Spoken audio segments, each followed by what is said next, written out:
Ladies and gentlemen, the President of the United States, Donald J. Trump.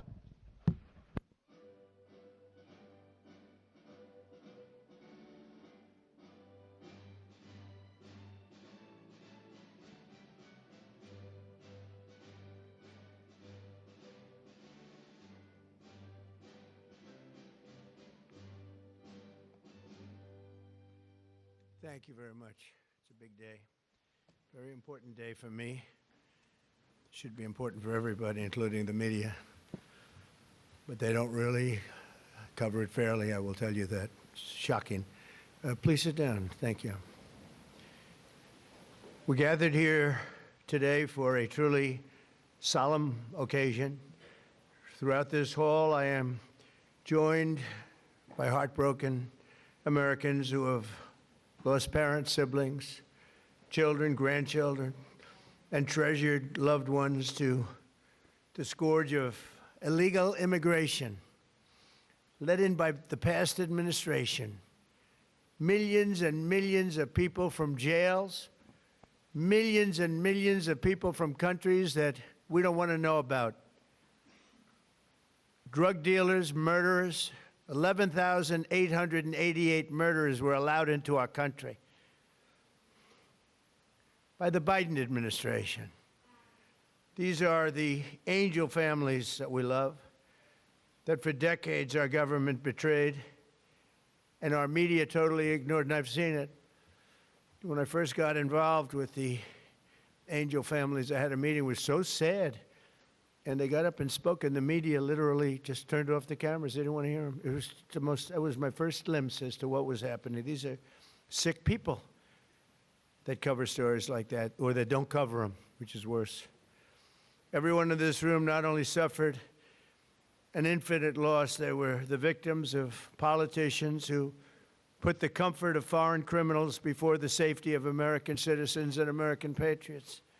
Their stories were censored and suppressed like maybe almost never before, so that the politicians could open our borders and allow our nation to be invaded. If we didn't win the election, our nation would right now be destroyed.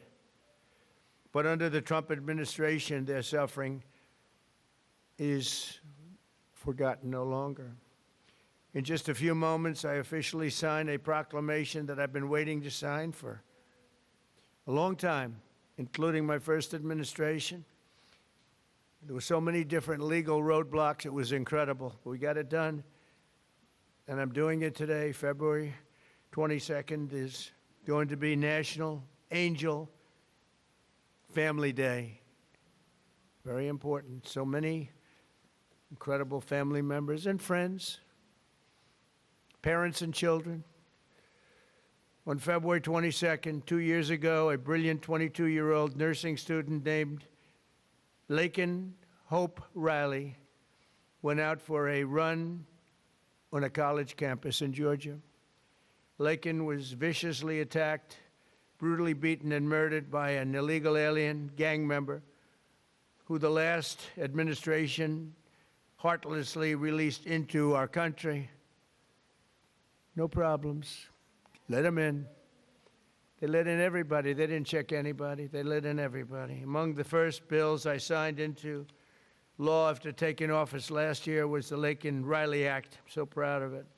To ensure illegal alien criminals are rapidly removed from the United States of America, if that's okay with the media. That bill has already been really playing a big role in the life of our country. It's resulted in over 21,000 illegal alien arrests, 21,000.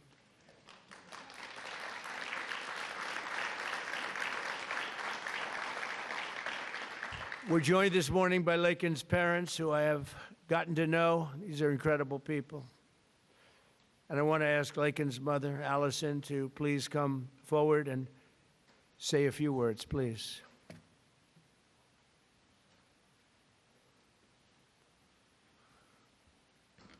Hi, Allison. Hi, sweetie. Well, this is unexpected, but I think that a lot of people feel like that President Trump is maybe different than the version that I've gotten to know. And I just can't thank you enough. You have said from the beginning, literally the day after this happened, that you would not forget about Laken. You weren't president at that time, and you have not forgotten.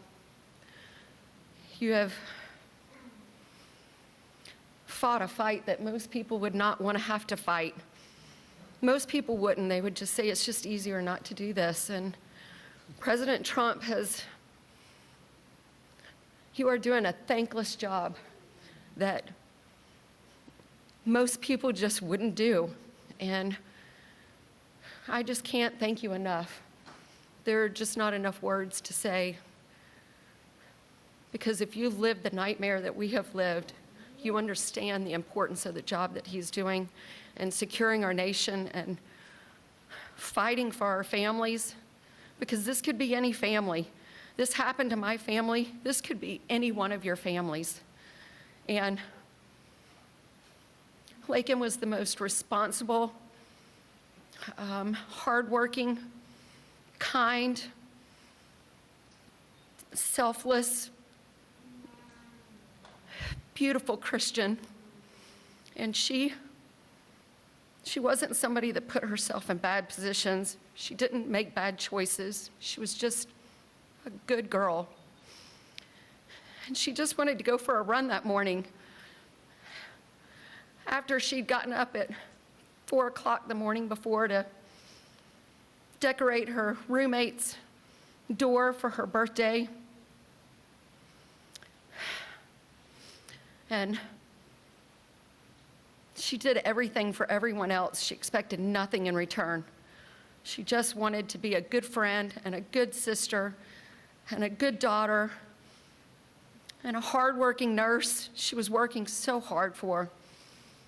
And I'm beyond blessed and thankful that you're honoring not just Laken, because she's one in a ton of people that have suffered at the hands of illegal immigrants.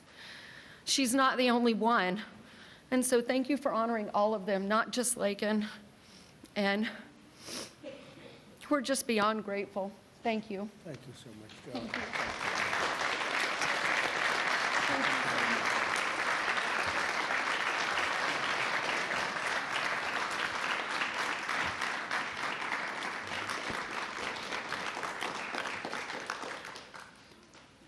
Thank you very much. It's amazing, Allison.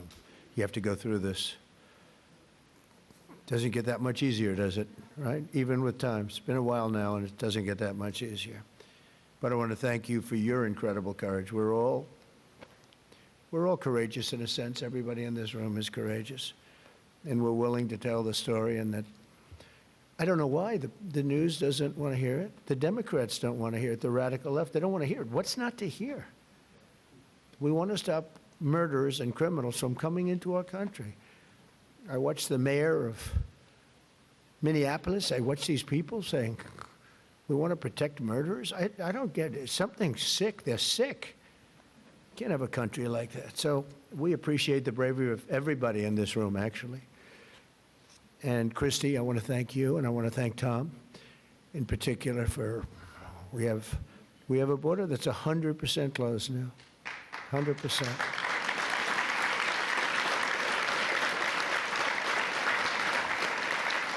So Laken's story is even more tragic because her death was completely preventable. This shouldn't have happened. Guy should never have been here. Not only should her killer not have been released into our country in the first place, but he was released a second time after being arrested in New York City.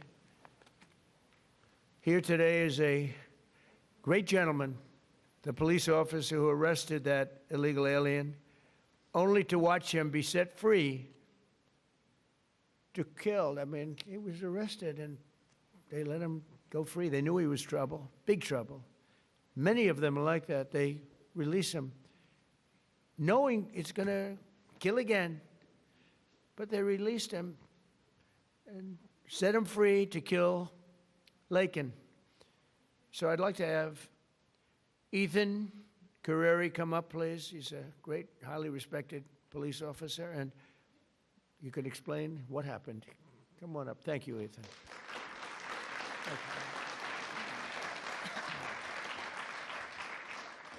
you. Mr. President, it's an honor to be here today, and it's an honor to be speaking with you guys. My name is Ethan Carreri. I'm a police officer in Palm Beach County, Florida, and a former New York City police officer. While serving the New York City Police Department, I personally arrested Jose Ibarra for endangering the welfare of a child. A few months later, I saw his face again in the news after he viciously murdered Laken Riley.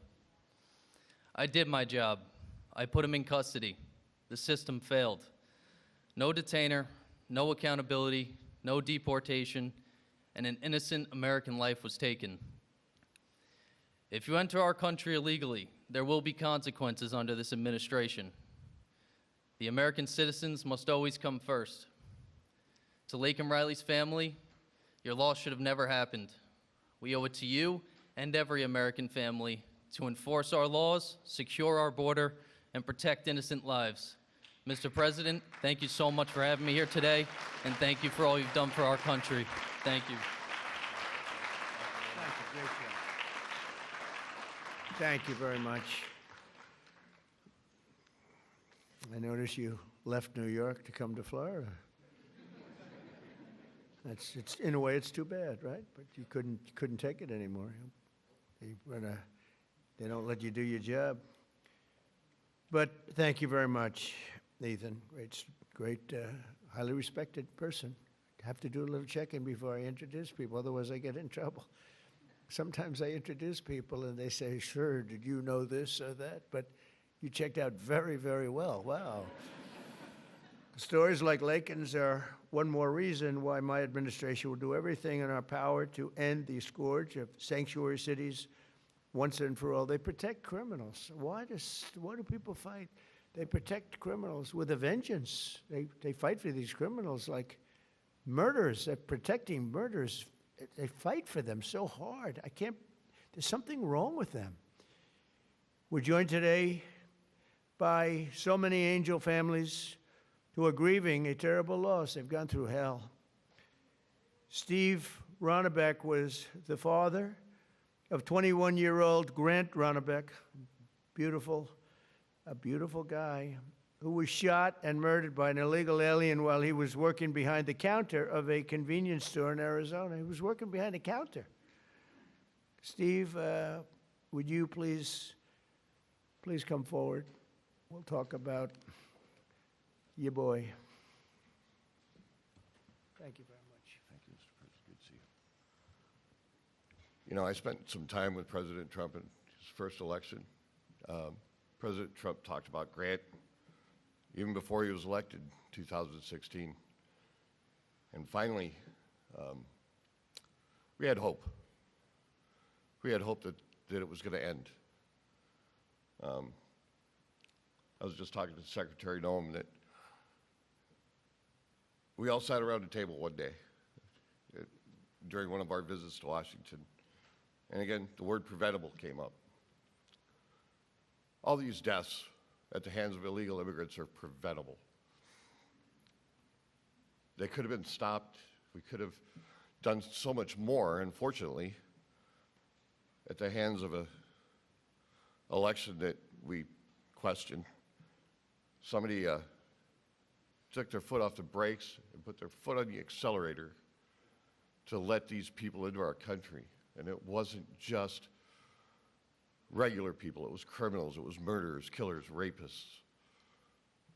And now today, we are finally going to see that somebody's going to remember all of our loved ones.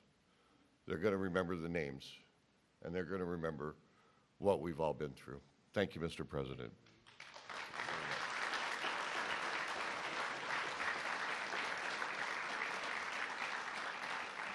And think of it, I'm not talking politics, I'm just talking life. If that election, if it wasn't rigged, it was a rigged election by millions and millions of votes. a guy that never left his basement. It was all run by crooked people. COVID was a little bit of a shield. We had a lot of things going on. But it was rigged by millions of votes. We did great in that election. If that election wasn't rigged, every single one of the people in this room right now would not be here. You'd be home with your son, daughter, family. We had a strong border. You know, we solved it twice, Tom. We solved it in 2016. The border was bad. Nothing like it was this time. It was like beautiful compared to this time. This was legendary. In the history of the world, there's never been a border like this where millions of people poured in. At least 25 million people. And many of them were the wrong people. Many. You know, when countries fill up the caravans, they don't fill them up with their finest. I wouldn't. And I would do exactly what they did if the United States would be willing to take all of our criminals and people, or people that don't work. But they are smart people. I got to know most of those leaders. I know them. I said, what are you doing? They said, look, it was a totally open border. They saved hundreds of millions of dollars, and they gave it to us, and we've done a great job. Tom Homan, Kristi Noem, our people, they've been incredible, the job they've done. And they take nothing but abuse, but, you know, they're sort of pretty hardened to that, I think, because they know they're doing the right thing. It just amazes me that there's not more support out there. It's just, we actually have a silent support. I think it's silent. I think well, that's how I won. I got probably 85 million votes. They say 78 million, 79 million. They cheated in this election, too. It was just too big to rig. Too big to rig. But they cheated like hell. They can't win on policy. Men and women's sports. We have a new one, though. Voter ID. I think that's as crazy as they won't approve voter ID. They won't approve proof of citizenship. They won't approve no mail-in ballots, even though they know it's crooked as hell. Where the ballots are sent to, in many cases, Democrats. Republicans don't get theirs, and they're calling frantically to get their ballot. A Democrat will get 3, 4, 5, 6, and even 7 ballots. And then we're supposed to win. That's what they're good at. They're professional cheaters. But we wouldn't be here right now. I'm just thinking as we're going through it, because we've suffered through it together. I suffer for the country. I mean, it's the people I've gotten to know, the mothers and fathers, mostly mothers and fathers. Husbands in some cases, wives in some cases, but mostly mothers and fathers, what they have to go through. Also with us is Marie Vega, the mother of Javier Vega Jr., a retired U.S. Marine and Border Patrol agent, so respected, who was murdered in front of his family by 2 illegal aliens, bad ones, really bad ones. People you could look at them and you could say, trouble. Trying to steal his family's trucks. He wanted to take everything the family had, but the trucks in particular. Marie, please come forward. Thank you, darling.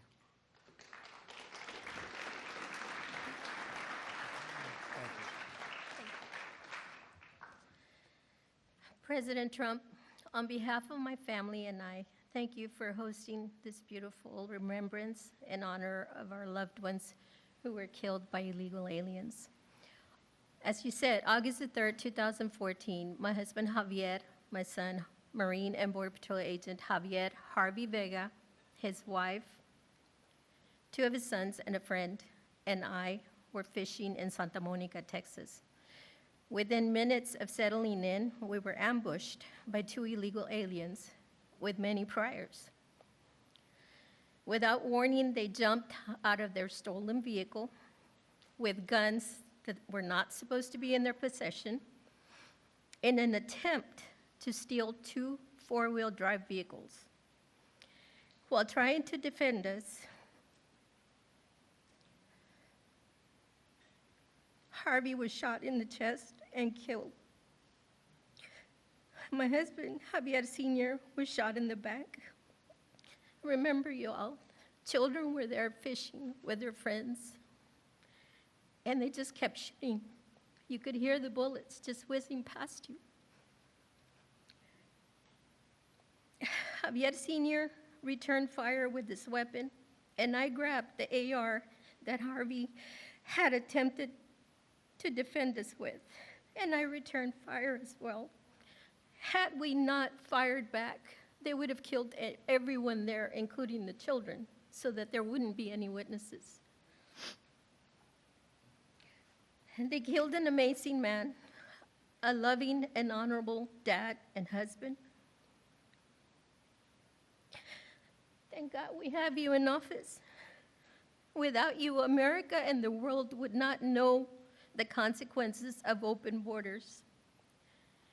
Thank you for restoring law and order. Thank you for acknowledging us, the angel families. Every day I think of you and the heavy weight of a nation that you carry with you. I can't imagine what it must be like to wake up every morning, work so diligently amid attacks and resistance from the left, to deal with the craziness, the fraud, and the swamp.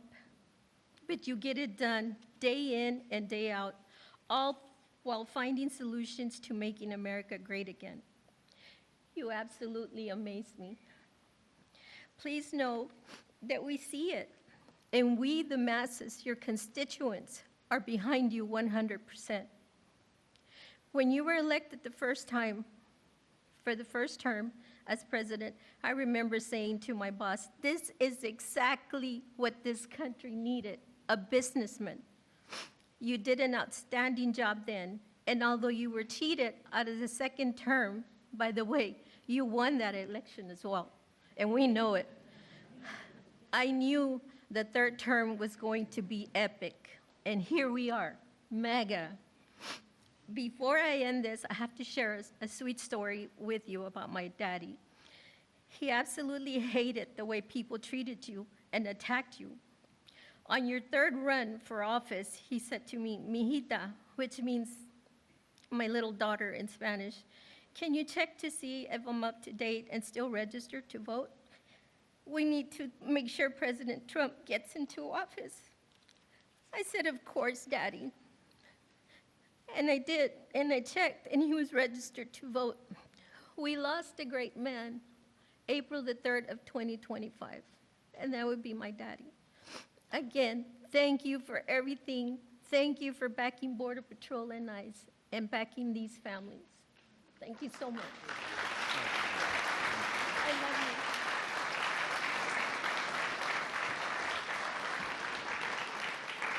you. So beautiful.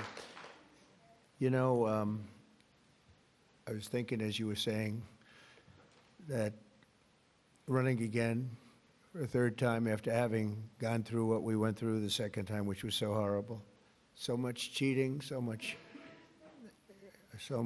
deception and viciousness, and you could see what they were going to do.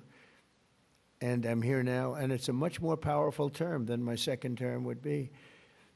And much more powerful. And one of the reasons is everybody sees how bad they were. And I had to go through, and I still do, fake stories, fake polls. I mean, I had polls for the election that showed I was going to get swamped, and I won in a landslide. They were fake polls because polls are tough, you know, when you get a fake poll. I get them today. I saw one today that I'm at 40%. 40%. I'm not at 40%. I'm at much higher than that. I mean, I'd love to run against anybody. The real polls say you kill everybody. It wouldn't even be close. But you go through the fake polls, you go through the fake stories. And I said, you know, it was good because this is really a much more powerful term than I would have had if I had run, because it was just one of those things. There would be nothing to compare it to. And now they compare it to Biden and that horrible, horrible administration. And I mean it, it is more powerful. Our military is much more powerful. We rebuilt it mostly in the first term. Then they gave away a chunk of it. And as much as it was, it's very small relatively, Tom. But we gave it to the Taliban. Just walked out. We could have taken it with us. They said, oh, I think it's cheaper to leave the planes. Just put a little jet fuel and fly it to a neighbor or fly it right home. Sir, I think it's cheaper. I think we'll save money by leaving a $150 million jet on the runway. These people are crazy. But I said, and I've said to a lot of people, it's much better what happened, but not for you people, it's not. And then I go back and say, but I wish it didn't, because every one of your loved ones would be alive today. Everyone in this room, I think, maybe there's one where it could have sneaked through during our term, but I don't think so. We had a very tough border. We solved it in 2016, and we had a very strong border. I would say nothing is as strong as what we have now, but we had a very strong border. We had a good border. We had a sane border. It was sane. And I say, I like this much better, much more respect. You read about all these crazy shooters, but they only go after consequential presidents. They don't go after non-consequential presidents, If you take a look, Abraham Lincoln, some big one. John Kennedy, in a certain way, was very consequential. He represented something very important. He was there for 1,000 days, as you know, the book, 1,000 days, but he was consequential. There was a glamour, there was something good for our country, right? But they consequential, and I was told that. I saw that the other day. They said they only go after consequential. So maybe I want to be a little bit less consequential. Can we hold it back a little bit, please, Tom? Can we just, nice and easy? Let's be a normal president for a little while. Because we had the greatest first term, I think, of any president in history. A lot of people have said that. Even radical left people have said that. And so it's, But the one problem is that, and every time I say it, I go back to the one thing. I said, but we wouldn't have had 25 million people allowed to come into our country, totally unchecked, totally unvetted. And those are the people that destroyed your lives. They destroyed your lives. They wouldn't be there. So I always say I like it better, but there's one thing I don't like better, and that's what they did. Because I think that's the single biggest problem. He gave us inflation, highest inflation we've ever had. I solved that. Right now, inflation's at a very low number. How about gasoline? I was in Iowa, $1.85 a gallon. I solved that. I did a great job with that. Prices are coming way down, and I'll get them down further. But, Christ, no matter. By the way, if I came up with a cure for cancer, they would say, he should have done it years ago. There's not a thing I can do where these people are going to give me credit, and that's okay, because we won in a landslide, so the people understand. People understand. But the one thing that I regret about the election and the process, because it's a much bigger, more important, you look at what we're doing throughout the world, we're respected like we've never been before. But the one thing that I can't do anything about is that he allowed 25 million people, many of these murderers, drug lords, criminals, people from mental institutions, they emptied their mental institutions, Tom, is that right? All over the world. Not just in South America. They emptied their jails, many of them from all over the world. Why? Why would we do this?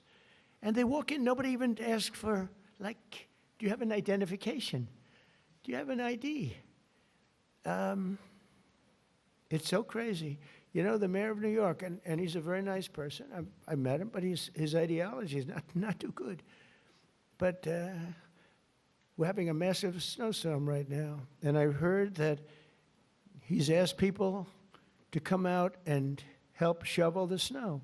Okay, so you get a shovel and you start shoveling, right?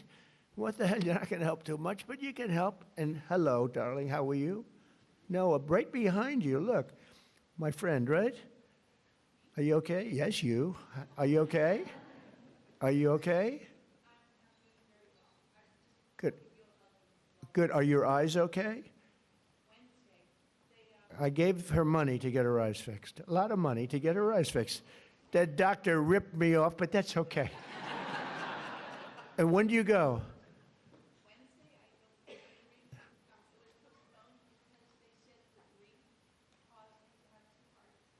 Well, you get them done. It's an operation, but it's 100%. It's great.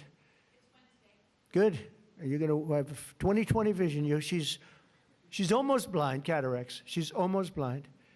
And with one operation, that'll take a very short period of time. Hope you have a good doctor. He's an expensive doctor, top of the line, right? But you know what? You're going to have 20/20 vision. because I noticed you're wearing glasses. I saw you yesterday on television wearing glasses, and I said, well, but anyway. But, you know, speaking of your family, it would be a lot different right now, except for the election. So I always say, it's too bad that happened. And if I had it to do again, it's despite the tremendous job we're doing now, I wish it could have been the other way, because we wouldn't even be having this meeting right now. There'd be nobody. I wouldn't have gotten to know you, but it's gotten to know you under very bad circumstances, right? The worst circumstances. So one of those things. But the thing I can't understand is why the press isn't more supportive. They're so dishonest. The stories, the polls, they polled you. They say, oh, the angel moms. I think the angel moms are the finest people I've met. I mean, the angel moms and families and dads, but these are unbelievable people. Why are they so angry with angel moms? They had their child killed. Stories that are so horrible I'm not going to mention. A couple of people are in the room. What they did with the child after they murdered the child. It's not even, and these people are actually on the side of the criminal. I don't get it, Tom. Someday you're going to explain it to me, but I don't think you can either. It's crazy. Laura Wilkerson is another American mom whose 18-year-old son, Joshua was horribly beaten, tortured, and murdered by an illegal alien who went totally crazy. And he just went to school. And I'd like to ask Laura to come up and say a few words about Joshua. Please, hi.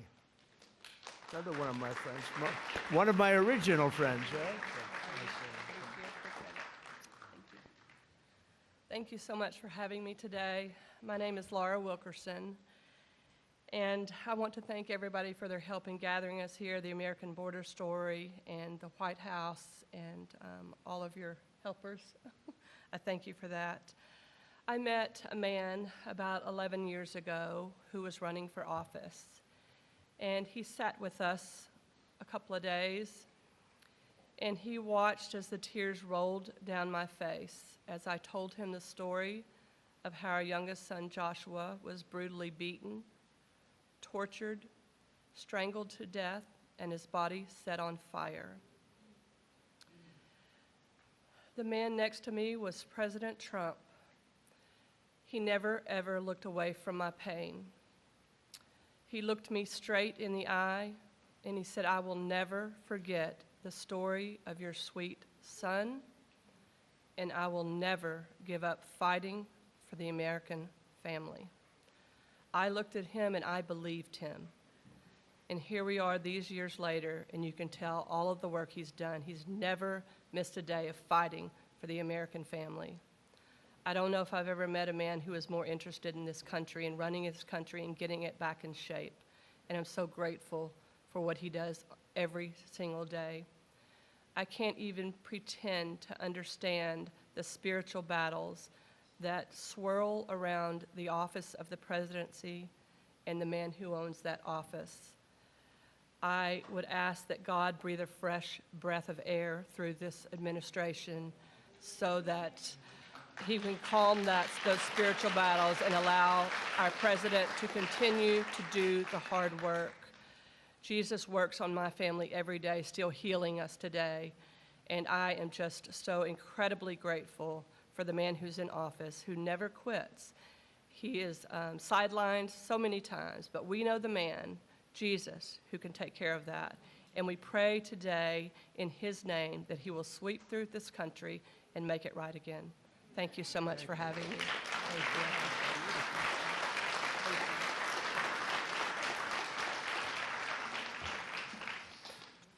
you. Well, I just want to thank you. That's amazing. The words are so beautiful, so beautiful. I get introduced often, and I'm getting introduced by people. In many cases, they hate me. And they don't give me nice introductions like that. But all we're doing is the right thing. It's sort of simple, right? It's sort of simple, but not simple for you. And that's when I was running, actually. That was before I won. I didn't know if I was going to win or not. I was running against 17 politicians. You knew. That's nice. But no, I never forgot that. Jody Jones is a loving brother whose cherished sibling Rocky was killed by an illegal alien real monster, who went on a deranged crime spree after being released from prison as part of a California sanctuary city policy. Jody, please come up. Thank you.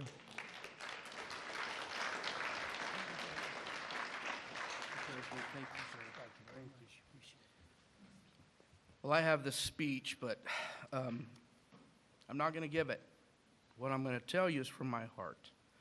I want to thank my Lord and Savior, Jesus Christ, first of all, before I do anything.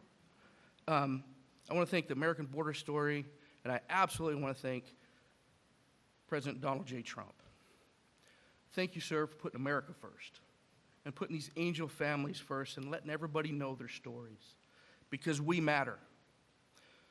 Thank you, sir. My brother Rocky Jones was murdered by a criminal illegal alien. He was simply at the wrong place at the wrong time. This man was arrested, released, and within 24 hours, he went on a shooting spree in Central California. Unfortunately, my brother was in the wrong place at the wrong time. This man shot my brother 8 times at point-blank range. I pray that no other family has to go through that. Unfortunately, they will. And just know, President Trump, I want you to know, no matter what the fake media says about you, the American people love you, and we will support you all the time, because we love you.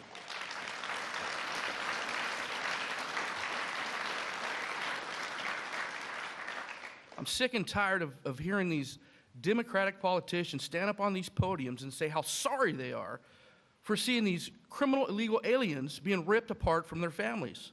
What about us? What about the American family? What about us? We mean something too. And this man right here understands it. I was listening to Grandma Cook, and she said thank you to President Trump. And I love that lady. I don't even know her. I just heard her. I just got the fire inside of me. I'm like, wow, that's an American. I love America. I want you guys to understand this. Americans are not racist. We're not xenophobic because we want a safe America and we want to put Americans first. This man's not racist because he wants to put Americans first. Are you kidding me? I know you guys hear it all the time, but we are not. And I'm going to tell you something. I love America. I love Donald Trump. I love my family. And by gosh, I love America. Thank you very much, Donald Trump. President Trump, you are the man. You are the man. I want to say this. I'm going to end here. I want to say this. I love my country. God bless you.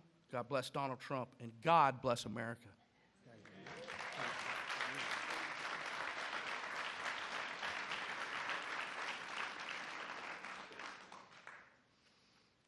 Well, thank you very much. It's incredible.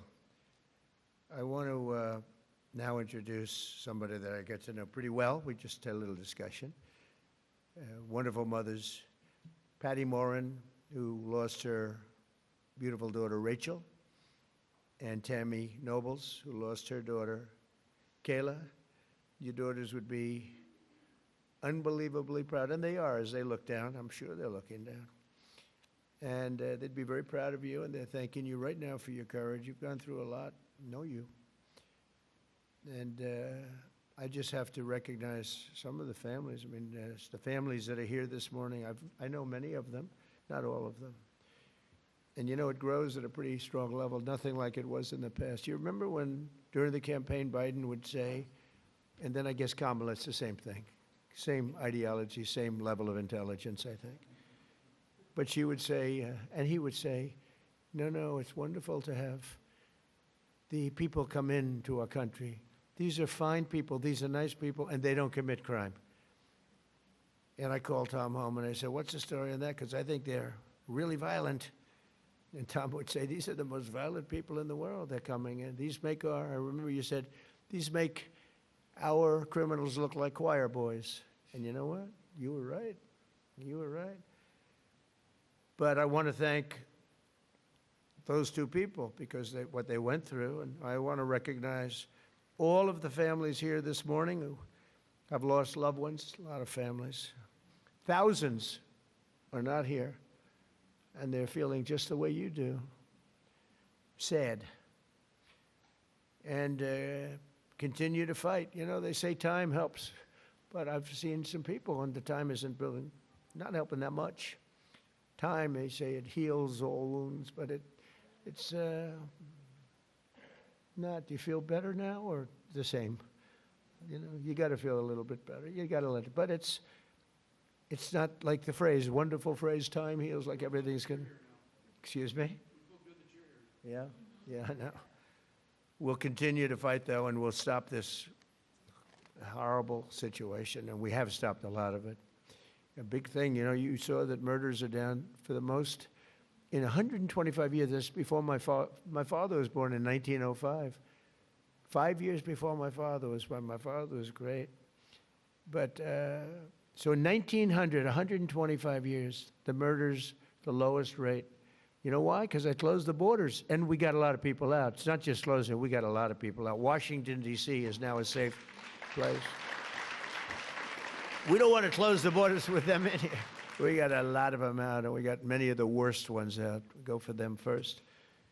But I want to conclude by reading part of a letter I received earlier this year from two heartbroken grandparents who will never again see their 8-year-old granddaughter after an illegal alien ran her over with his truck purposely.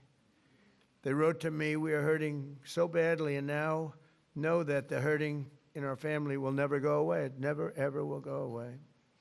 We're not seeking notoriety. We don't care about press coverage, but we do want our girl to be remembered. We want people to actually know how preventable this murder was. And lastly, we want the American government to be accountable to its citizens.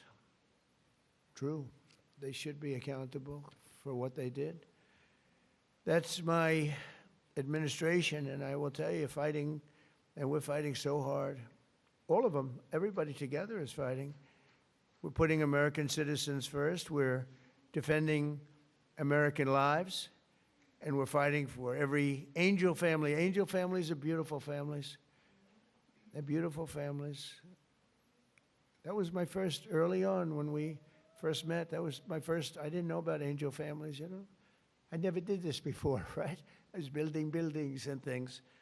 But I said, I can't believe it. My first meeting, they were so angry at the press, at a mom who lost her daughter so violently, right? You might have been there. The first meeting, I said, this is strange. What's going on? It was anger from the fake news. But the angel families, I realized very early on, I never changed. I could see how you'd change, though. You know, you have to go through this stuff. But never changed. I thought they were among the greatest people I've ever met. I've met the heads of countries. A lot of them aren't so nice, but, you know, they do have some power. And we've done very well with all of those people.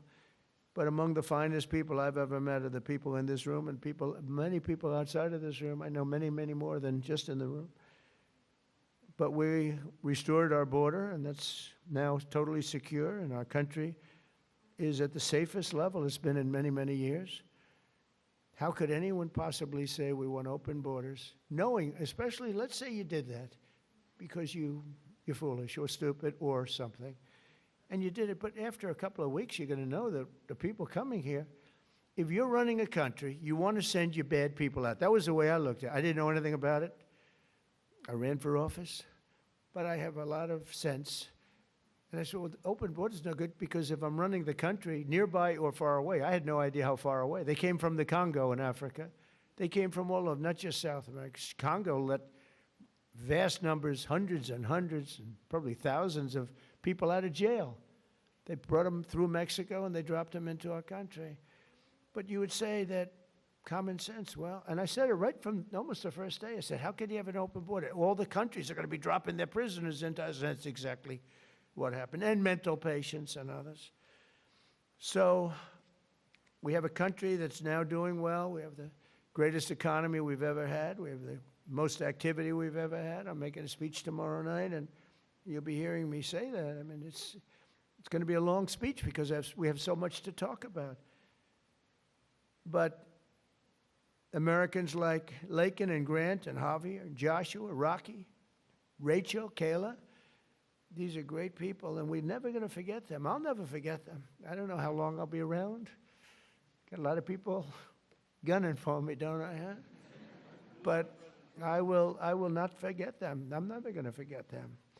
And I just think you're among the most brave people. I meet a lot of brave people. I meet warriors. They give out congressional medals of honor where people recommend, like these two in front of me who are so wonderful, but they recommend, and I meet the greatest people. But this is a group of people that, for whatever reason, I just feel maybe the warmest about. So at least you have one friend, and we don't understand why you don't have many, and maybe you will. I don't know. So I'm going to go sign the proclamation, and then we're going to sit in the audience. I'm going to sit with you for the reading of the victims' names, and I'll then depart to a song sung by our incredible, talented military, Amazing Grace. Okay? Sound good? Now, we could have some of the families come up, some of the people come up, you know who you are, and come on, you can stand around me. I don't use an auto pen, so you can watch me actually sign it. Okay.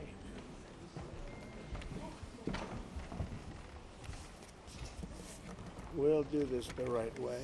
Do you have, I want to give coins to the family, okay?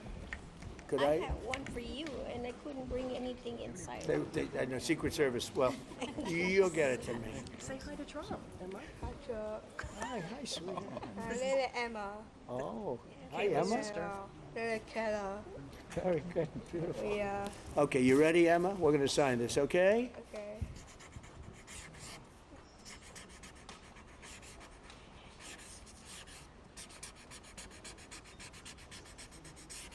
Okay, that's a good one. That's a good one, yeah.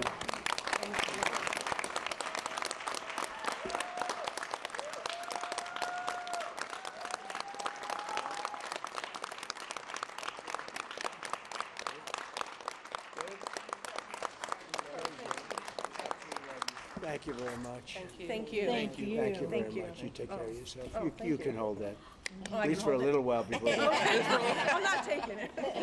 Thank you. So let's do this candle lighting, and it's very beautiful. Please. My daughter's my birthday. Thank you very much.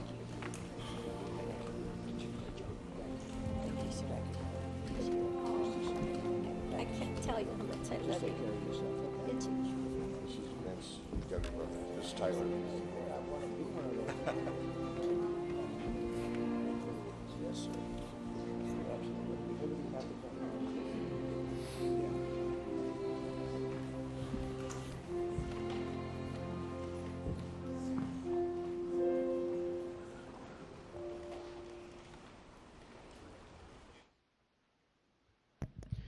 We will now light a candle in honor of the victims and in solidarity with their families. Following the lighting of the candle, the names of the victims will be read aloud so that their memory may be honored.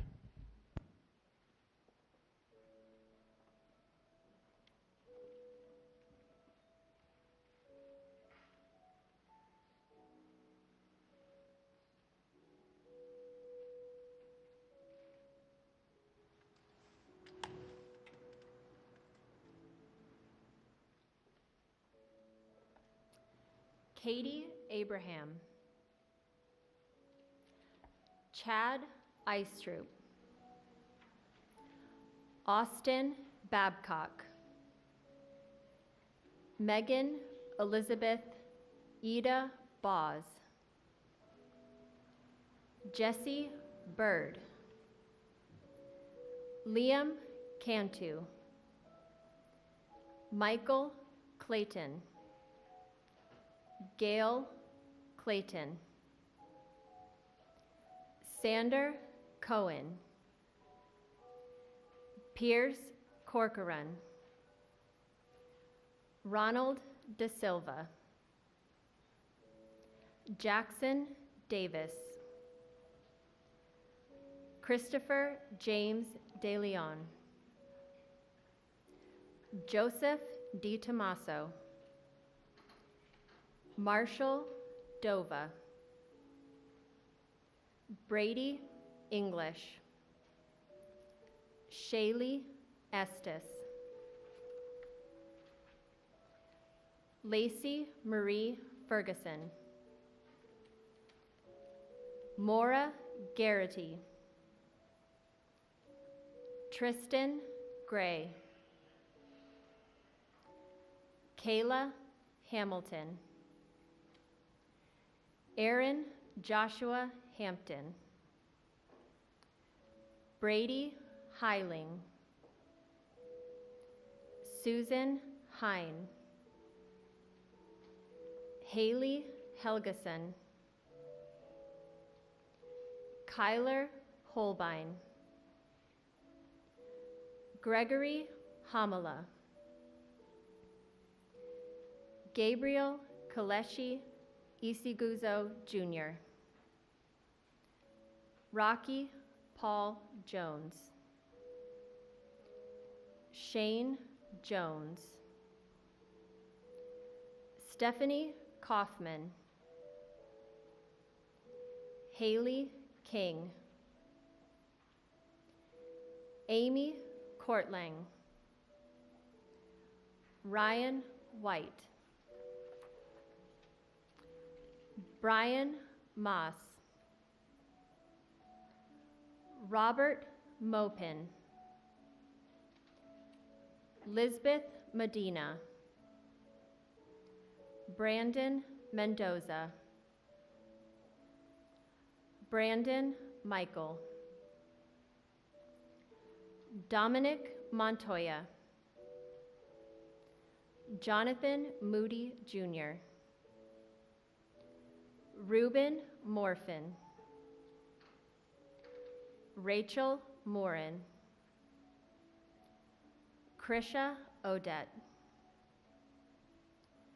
Nicolay Osokin. Rocco Pitro. Laken Riley. Grant Ronnebeck. Matthew Russell. Kayla Santiago. Danielle Nikki Shermock. Fred Schlosser. Tierra Stansberry. Kate Steinley. Joseph Story. Timmy Tarnowski. Brian Terry. Anya Varfolomeyev. Javier Vega Jr. Joshua Aaron Wilkerson. Carlos Wolf. Joseph Zhang Jr.